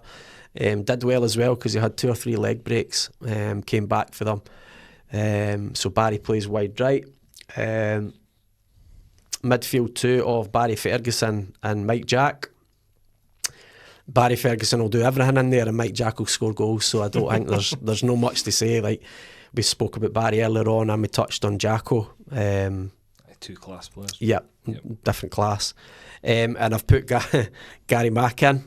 Left-footed again, bit of balance, and Gaz was great. I used to really like playing with Gaz. Used to always get a penalty as well because of diving ball. But he could deliver a ball. Nah, he was. Again, at his peak, Gaz was a very, very good player, and I had a really good understanding with him as well. I just used to point and tell him where to run, and I would try and find him. But he was really good at Annan when he was at his best. Up front, I've went with Colin. Again, played with a few good strikers, but I've put Colin in there again because he was great when I played with him. So we've spoke about that very important goal he scored against Whitehill, and then he's obviously went on to have a great career. Natural goal scorer. He's done really well. Still scoring goals in charity games and stuff like that, Pete. And one that you're maybe not familiar with, Darren Fitzgerald, Mucker. Played with him at Rangers. He was just a goal scorer. He was about 5'0", and the wee guy for Mucker for Northern Ireland was at Rangers full time. I think he stayed for a year full time, and then I think he went back to Linfield and I don't know what's happened with the wee man. Actually, I don't know where he is, or if he kind of kept playing. But what a goal scorer! He just used to score goals for fun and loved it. Great character as well from Northern Ireland. Just lived with him here, lived with him in Diggs as well. He stayed with us in Bearsden. So really difficult. Like, you know, like I was kind of thinking about Watto and. Oh no, you wouldn't. No, I was because I wouldn't have been. No, I was thinking about other centre halves, and I was thinking about Watto and. You're thinking about. You were talking about. You mentioned Big Derek Townsley, you know. Yep. But like in terms of Diggs, didn't he play with him for too long? And like you're like a fine wine, Pete. You got better as you got older. No, you got better. No, I didn't. You did. You do yourself a disservice then. Like, you know, that'll probably change tomorrow. It's a good team, though. Really it's all right. Really it's a decent team. team. Do you know what? I hadn't ever seen much of Proudy. Weirdly, I hadn't seen much of Proudy. See, but then I played with him. Remember, we went up and played Harry at Arbroath. We went up to Arbroath and played them in a friend. I think we beat them 3-2 or 3-1. Yeah, we beat them anyway. And we played beside Proudy and talking. Oh, I loved it because it was it was the first one, but the communication was unbelievable. It just built you up. It was great. I think that team and all, it's like, I don't want to go too deep. I'm not going to talk tactics or that, but it's decent balance and stuff, and it's got a bit of everything. I like it. That's a good team. Good team, mate. Well done, Jardy. Thank you. Cheers, boys. For that. So that takes us on to our higher or lower game. So we've got some Scottish general football knowledge questions. We'll put 30 seconds on the clock. Big Pedro will have his whistle and we'll start us. If you don't know any question, just say pass. I'll move on to the next one. The questions you get right, you get an opportunity with the cards to turn when we're finished. Okay. So it's still on 6 of spades from when Aero was in. Right, okay. So that's what I'm starting. You've got Aaron, the leader table is Aaron on 6 and Willie Gibson on 4. We've not got the leader table points, on yet. So that's where we're at the moment, Jardy. Right, okay, let's go. Wait, are you ready? Wait till the whistle, alright? Kenny Brown here. Which player scored a double against St Johnstone on Sunday? Jardy. Who did Scotland play in the Nation League game on Saturday? Croatia. Who was the top scorer in the Scottish Premiership last season? Shankland. Starks Park is a home to which Scottish team? Oh, Starks, Stairs. Stranraer. David Gray is the manager of which Scottish team? Hibs. Which club won the Scottish Challenge Cup last season? Scottish pass. That 30? Who's Starks Park? Oh. How many did they get then, Pete? What have we got? 1, 2, 3, 4. 4, that's good. Who's Starks Park? Wraith. Wraith Rovers. What's Stranraer? Stairs. I said it starts You were close. So you got 4, so you got 4 opportunities at turning higher or lower. Okay. So we've got a 6. 6 of of tough spades. cards. Right, so how does this work? So I got 4, right, so I get 4 to turn. If you get one wrong, you're out. That's it. You'll stay on 4 points. So you could you've got a chance. Oh, so I can get more points. Yes, Right. this you is get 8 points total. Minimum you've got is 4 points. Can I change that card? No, like the old game Jardy. show? No. Unfortunately, no. We'll know that. Right, okay. No thought about it that much. It's a stinker, Ace is isn't it? low. No, ace is high. Ace is low. Ace is low. Ace is low. Right. I'm going to have to go high. You're going higher. I'm going higher. Higher than a 6. Oh, 7 of spades. Just. It's killed you. 5 points, so. 5 Guaranteed. points. So I'm no bottom. No bottom. What was Willie for? Yep. Higher or lower than a 7. Let's go. We need to go lower, I think, boys. One lower. 8. Oh, they've been shoveled. I don't know if it's 6, 7, 8. So do you record this when actually there's nothing happening so I can see what's been going on with the cards? 6, 7, 8, man. 5 though. Aye, that's all right. I'm happy with the next that. one would have been that one, alright. I'm happy. Mid-table. Oh, they get it done me. Mid-table. No, aye, that's no bad. I'm happy with that. What was it? 5. 5. There we go. Mid-table. Happy with that. Thanks for that, Jardy. I'm just happy I got a question right. Are you doing well? Happy with that. We'll go on to our quickfire questions. I'll start with, what's the best stadium you've played at and why? Ibrox. Pretty simple. Played at Ibrox, played at Parkhead and Hampden. Did you play at Dens, member? I've played at Dens before. With Annan? Mind we played them in the Alba Cup? Oh, pass, did I? Remember? Can't remember Dens. We went to Dundee. Played at Wraith. Played at Wraith Remember as well. playing at Wraith. Somerset. Stark. I don't know. Did you play Tynecastle? Hearts? With Joyce? No. Hearts? Aye. No. Did I? I don't know. I was there. Remember Joyce was going, leave, what's his name? The centre half. He was at Rangers and then he was Liverpool and then he went to Hearts. Danny Wilson. Danny Wilson. Like, leave Danny on the ball. Leave Danny Wilson on the ball. No, I wasn't like, there. all the whole week at training, leave Danny Wilson on the ball. Leave him on the ball. Left him on the ball. And you did. Zing! He's brilliant on the ball. Class on the ball. Not so good a defender, but a brilliant player on the Leave him ball. on it. I could understand if he said, put him on his right. Aye. Maybe. Leave him on the ball. Who was the other centre half? Baresi. Fucking hell. So Ibrox Cammy. That's my team. It's the best game that we've been involved in, probably the best 2 games I've been involved in the atmosphere, just pretty simple, that one. Perfect. Who's the best player you've played with or against? Right, so this one is going to be somebody that I've just played with, and it was only 45 minutes that I played beside him, right. And that was Gaza. Oh wow! So that's what a one that is. That's a great one. So do you know, like, that's what I went with the team. I was kind of like, I didn't want to go that. So unreal game as well. It was a reserve game. I played left back, funnily enough, which would maybe make you understand why I got hooked at half time. It was against Dunfermline, I'm sure, and he scored 2. He scored a free kick. He scored a worldie where he's went on a mazy for the halfway line and scored, and then he missed a penalty to get us a draw. I'm sure we got beat 3-2. Cost us our £10 win bonus, and he apologised in the change room after it. He did. Did he pay it himself? He did. No. Brilliant, great one. Number 3, what's been the most enjoyable part of your career? So this could be a club that looks after you, team spirit, the dressing, whatever. 100% Annan in the east of Scotland. Yeah, 100%. We've spoke about it at length. You know, just playing with your mates, really. Playing with local boys, like people that are playing together, playing football together, socialising together, winning trophies together.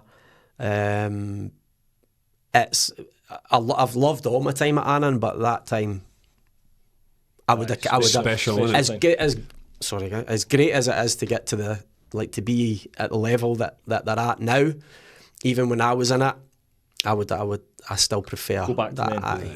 I still and I totally love the fact where the club is now. Love that. But East of Scotland days for me. Brilliant. Number 4, hardest opponent you've played against. So it could be somebody with talent, somebody who's just fucking nightmare to play against, hard tackling, whatever you want. I was thinking about this again, earlier on, and I can just remember a guy. I don't even know his name. I know his second name is True. Do you remember Annan played? We played Tarf. Remember Tarf? Tarf? Yeah. Castle Douglas. Remember? Not Castle Douglas. Kirkcowan. Yep. Remember they got Chick Chanley. Mm-hmm. Yep. And they got money for somewhere.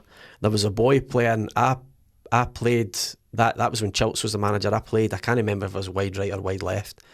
And there was a boy up against me, called True, and he basically threatened me in the first minute, told me he's got to break my leg, and I fucking shat myself. I got taken off at half time in that one and all. So that's just that. In terms of hard, that's the one player that's actually. Wasn't it Lee True? Who was the Lee? Might have been, no, it's no Lee. And no. Did you think he was he a type of character that you looked at and you thought he could? He was a big guy, about me. Lad. I mean, I was wee, even weird then, obviously. But he was on it that day, like he was aggressive. He played at Dalbeattie. Did he? I don't know if it would have been when you were there. And you know, in terms of other people, like there's probably bigger names and stuff like that, but. With Annan, I remember playing, it was just a friendly against Carlisle. It must have been under 19s or something. And Josh Todd played, and he played middle of the park. And I remember coming off after that game going, who the fuck was that boy? Because he just did not stop. Aye. He was all over the place and it really hard to keep track of. He made great runs and stuff like that. I've just tried to think of different things. Yep. And he was one that I remembered that I came off that day going, Jesus, that was a tough shift, that one. Who was centre mid when we played Rangers? Chappie. With you? Against you though? Oh, sorry. Ian Black. That's right. Aye. That's and Kyle Hutton. Yep. No, pass. Move on. Right, No number comments. 5. Number 5. Tell us something we don't know about yourself. Oh, I had it and I forgot it. something I don't even know about myself. Oh, I spoke about when I was at Rangers earlier on. Did you? Only because Cammy asked me about it. I stayed in Bears Den. Mm-hmm. I've obviously mentioned stayed with Barry Robson, Barry Nicholson, and wee Mucka. But it was actually Davy Moyes' parents we stayed with. Wow. Oh, was it? Wow. Aye. So they took you in as lodgers? So that was their digs. Amazing. Where was Davy then? Davy was at Preston, I think. Right. Kenny was his brother. Kenny's an agent, aye. You know his brother, aye. I'm sure Kenny was just kind of starting. He's what, Asian? An agent. He's only 28. But he's quite a famous agent, Kenny. Aye, he does well. I'm sure he was looking after wee Baz at one point. I'm sure he was. So aye, that was Bears Den. Lovely big house, lovely family. He's obviously his dad, Davy. What a character! And his mum Joan. Aye, so we stayed with them for 2 years. That's a good one. That is a really good one. Nice. Enjoy that. Nice. Right, perfect. Thank you very much. All right. Pedro, so we've got some fans questions, yes. Oh, yeah, nice so these have one. been put over our social media. You might have seen some of these anyways, Jard, so you've probably got some answers. Obviously. Okay. So this one's from Davey Marshall. Who's your favourite manager whilst at Annan? So we've kind of touched on that a wee bit, but if you could pick one over the whole spell. Oh, that's hard. That's hard because Harry was here the longest and loved Harry, loved working for Harry. But I'm just thinking of the probably the happiest time, which was under Davy. Yeah. So I'm going to upset Harry and go for Davy. Just aye. Nice, mate. I think so. Good. This from Nicky White. Can you still recite the lyrics to Despacito? Tell us the story behind that one. Is he wanting it in English or Spanish? So that was my song, my initiation song with Locker. Right. We went away to Gallifreydine, and on the bus back it was initiations, and I'd done Despacito in Spanish. There's a video floating about. There is. I've seen There's a video floating It's about. got the looking at the lyrics on your phone. Aye. What did you ever get to do one when you were at Annan, or did you have to do I one? can't Or was that remember not a that. thing? No, I can't. No, I can't remember that. He just got peed on in the showers at Annan. Told to go on it, didn't he? He didn't need to sing that song. Cheers for that, Nicky. Yeah. From Lee Clark. While playing at Annan, what was your favourite away ground to play at? Oh, that's a good one. So obviously he was touched on Ibrox, but Aye. No, I'll try and I'm trying to think East of Scotland grounds that Spartans is good now. Yeah. Remember Spartans before it was on the hill. Aye, that hill. I used to like going to Whitehill. Yeah. In the East of Scotland days, used to quite like that. Aye, that's hard. I've played it. Crikey, I've played it at a lot of grounds actually. Peterhead for the journey is quite a nice. Aye, part for the journey. Peterhead is great pitch. Peterhead is a good pitch to play on. Aye, not too big. Elgin, I remember Elgin was big, too big. Aye, I quite like Peterhead. Nice. Aye, good. Okay. Hannah Law. Who was your favourite player to play with at Annan while you were captain? While I was captain, I did actually see this question earlier for Hannah. So again, you mentioned Gary McMenamin. Obviously, you had a good relationship with Gaz. Good relationship with Gaz, but players that I really like playing with, it makes me think of the likes of Darryl Elliott and Stephen Sloan that kind of do maybe the stuff that doesn't get noticed. Aye, like Darryl was great to play with, and Darryl didn't miss you. You'll know Darryl. Both of you will know Darryl, but Darryl didn't miss you if you kind of didn't do what he was wanting and stuff. But he used to do all the dirty stuff, loved a tackle, and Sloaney was a player that just never stopped running. Yeah, great to have guys like that in your team. So, but you're doing yourself disjustice there. You got fitter, I feel like, the older you got. I kind of started to look after myself a bit better. Yeah, I think because I remember when Chilts was here and Walshy. Derek Walsh. Really? Aye, I remember. I don't know if it's Chilts or Walshy, but saying that I looked as if I should have a deck chair on the pitch with me because I was just too casual. Me and Walshy didn't get on. I remember a game with Walshy and he was like, I think I'd played a pass or something. I was playing middle of the park with Walshy and I went, Walshy, you go forward and I'll sit down. He went, no, you'll no fucking sit. Get your ass moving up that pitch. I was like, whoa. So I think there was a perception round about that time that I was quite lazy. Yeah. Yep. I don't know if I was. I don't know, but I think I certainly started to do a bit more, kind of work harder as the older I got. Yeah. But great to have like Sloan and Darryl. They're like great players to play beside. Good, mate. From John Greenshields, did you have any routines before a game? And what did you say to players before a game to get them up for it when you were captain? I used to always wear 2 pair of socks. I don't think there was anything. What's the word I'm looking for? I didn't have any superstitions or anything like that. Just you liked it. I used to. I think I would probably change it. See, if we won, I would try and do the same things. Yep. If we'd won the week before, I'd try and wear the same gear. I'd do the same thing, have the same drink, have the same thing to eat. But then again, if we lost the next game, I would just stop. And are you the same now as a manager? Aye, wee bit, just similar, just quite similar. Go back to that, were you vocal as a captain before the game? Like, I know some captains are quite quiet and don't really say too much because the manager's probably speaking a lot. Or were you vocal? No, I don't think I was. I don't think I was that vocal. No. But again, there was plenty of characters in the team. Absolutely, at the same time, I don't think that's. You weren't shy in saying out though. No, not at all. No. I don't mean I was quiet, but I wasn't the type of captain. Overegg it. No, I don't think I was the type of captain in the change room that would get everybody in a huddle or anything. And do you know, have that? No, I don't think so. Just that it would just have been general stuff.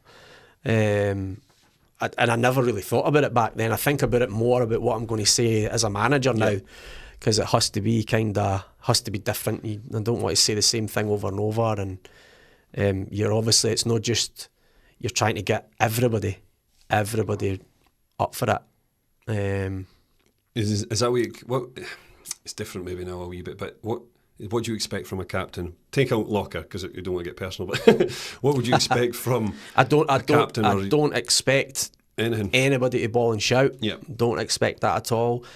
I expect a captain to just lead by example on the pitch in terms of his performance. Yep. In terms of, even if it's not going your way, just work hard. Mr. Dependable. Just work hard, and so that everybody else can see that. Regardless if you're not having the best game, it doesn't matter. If you work hard and just give us everything that you've got, then you know you'll shake your hand and pat your back at the end of the day. Mm-hmm. Doesn't have to be vocal for me. Good, mate. And then last one, you might want to remain silent on this one.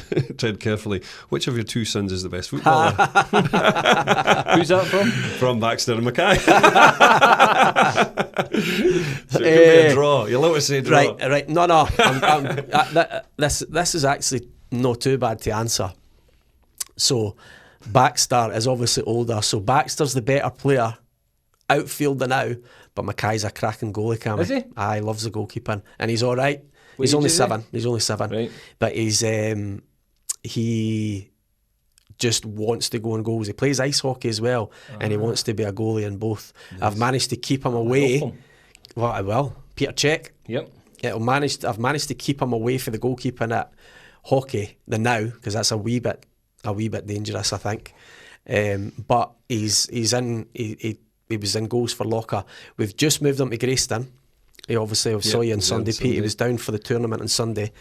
So, because he was playing above his cell, he was playing a year above with Locker, both him and Baxter were, because they never had enough coaches, so they had to play the year above. So he got to go in goals, but now he's dropped back to his own age group at Greyston. It's only the Fun 4, so he had to play at field. So he scored 10 goals on Sunday, and then he was like, that's me, I want to play at field now. I went to training with him last night, and the coach said to him at Greyston, have we got any goalies? Straight back up. And he was in goals the whole night. So and they could always get to a point where Cammy's got to, and they could represent Scotland at the Paralympics with clip-on hands. He's done well playing with no hands. He's been sitting on that for ages, hasn't he? He's been sitting on it. But that's all the fans' questions. Jardy, excellent. Cheers, well boys, answered, thank mate. you. And thanks to all the fans for sending them in as well. There was a few more, but we knew we were going to touch on things like that as well, so there's no point in going over the same thing twice. But no, excellent. Keep them coming in for the future ones. Absolutely, and we'll just run through what's coming up in and around Annan Athletic in the next few days and over the weekend. First team wise, we've got Annan play Queen's Park on Friday the 11th, 7:45 kick-off in the Challenge Cup. Massive game, so get up to Galabank and support them. Barry The Nicholson youths will be there. I'm coming down Friday. I'm actually coming down. Are you going again? Coming Okay. down Friday, yeah. Coming down with Big Proudy, and my mate Daz is coming down for Glasgow, obviously, because Barry's at Queen's Park now, so... There you looking go. forward to it. A few ex-Annan legends coming to the game as well. Youth-wise, we've got just the one game on the Saturday. We've got the 2013s are at home to Locker Thistle at 9 a.m. Sunday the 13th, we've got the 2013s are away to Abbeytown, 11 a.m. kick-off. 2015s are away to Lockerbie, 9:30 for a festival over there. The 2018s are away to Wilson Park, which is Locker's pitch in Dumfries. It's a 2 p.m. to 4 p.m. festival. Jardy, you putting tea and toast on for... What date's that on? Sorry, that's Sunday. That's Sunday. It's well, that's all right. I thought that was going to be before one of your games, but that's all right. It can go ahead. That's fine. And then we've got Monday the 14th. We've got 2016s are away to Guildford Park at Soccer World in Carlisle, 6 p.m. They're playing there. So everyone get behind the first team, all the youths this weekend, and show their support. That's us coming to the end of this episode. Yep. What do you think? Great. Obviously, it's a man you've watched. I Obviously, know it's see going back and listening to names like Jardy, Proudy, Paul Laurie, players that stick in my head. That's when I'm a kid. These are the guys I'm actually looking up to, and it's no just saying that because you're there, but I remember you being at training. They were the players I used to hang about with like a wee kid, and you know when you're a wee kid and. Obviously, you were at Rangers and you're like in awe of all these players, and it was the same for me. Stan, obviously, as well. So, Rab McComb was a huge influence on my career. Took me under his wing. So, it's great to hear the memory. I'm pretty sure the Annan fans will love it as well. Yourself? Oh, great! Like I said, we know him for a while now, but it was nice to finally, because when you again mention it when you're coming up through as a young boy, Jardy was the kind of captain at the time, and they're the players that you want to play with or you have watched and. Night then, obviously he was at our wedding. I was at Jardy's wedding. I went in to help him at Derby. He would do out for you. I would do anything for him. Just it's nice. You know what I mean? It's a great way to see how life turns out because like I say, you were someone that was quite hype in my opinion. Obviously, he dropped away after that when she left. Once I didn't put you in my best 11. Or never took me to locker. Never took me to locker, Cammy. Couldn't even get a game there, Pete. Aye. Well, but no, excellent. Great to recap. Yep, brilliant, guys. Thanks again to Jardy for coming in to be our guest today, and good luck with Locker Thistle for the rest of the season. Boys, thank you. Please again share, like, and follow all our stuff on all our social media stuff. You'll find this episode on the YouTube channel, the Black and Gold Podcast. Until the next time, it's bye from everyone at the Black and Gold Podcast. Sorry. Oh, wait, Jardy's got a wee present for us, I think. I've got a couple of things here for you. Here we go. We'll reframe that. Go on, bring it in. I was trying to nudge him over there. I thought you would want me to look at his watch or something. You should have just jumped in. I was pointing, he's got a hand on. Look, that's what I was pointing. He needs to get off his seat. How much going on? He's got that much stuff for us. Here we go. He's away. Thanks for coming in, Jad. Not enough. Right. I've got a couple of things, lads. Lovely. Oh, look at this. I'll put that. That's all right. it. Is that second? So this one's the... That's the away one for this. That's the away one, yeah. So that's the jersey, I think. Clyde. Oh, aye. We played Clyde, so that's a Brilliant. shot I wore. That's your strip, aye? That's my strip, number Still 8. dirty, Still like got that. still got the black AstroTurf. Yep. Lovely. It's a bit fusty because it's been in the loft for a... Fantastic, Jardy. So that's that one. Thank you very much, Jardy. Absolutely brilliant. And this one here... Enough to get you a sign it, Jards. No bother. This one here is Alan McCoist's You're joking. training T-shirt from. He's signed it because I was thinking I was going to wear it and stuff like that. But that's number 9 in it. Number 9, stitched on and everything. So that's that'll be either, don't know what year, probably 97. I think I must have took that. I must have took that. Look at that boy, Big Ali, Super Ali, authentic. Lovely. Yeah, that is. That's absolutely brilliant. I love that strip and all. You see that. Nice gear. It's really nice gear. Brian Lildrop for me when you see him run about. No, that's fantastic, Jardy. Thank you very much. Bother, boys. Amazing. We've got a wee present for Jardy. Yes, we do. Got a hand over, Cam. Yep. There's a wee swap gifts like the start of a game, mate. Thank you very much, boys. So it's a pennant for you. And take a couple black of you and as gold well. pennant. Oh, lovely. Thanks, boys. Much appreciated. Thank you. So again, thanks for joining us, Jardy. Take 2.